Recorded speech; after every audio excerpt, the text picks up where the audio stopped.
nuestro paciente sentado vamos a buscar el triángulo anterior del cuello, que es por el mentón, músculo esternocleidomastoideo y tráquea. Vamos a identificar esto colocando de 2 a 3 dedos para buscar el pulso carotidio, bajando la cabeza del paciente hacia el lado donde se está tomando el pulso. Una vez que identificamos eso, con la campana vamos a verificar que esté en campana y vamos a auscultar.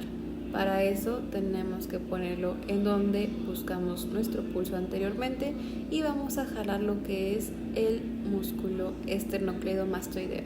Y hacemos comparación del otro lado haciendo el mismo procedimiento.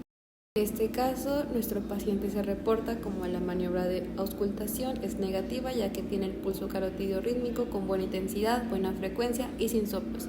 En caso de que sea positivo, sería lo contrario, que es pulso carotidio arrítmico con soplos agregados.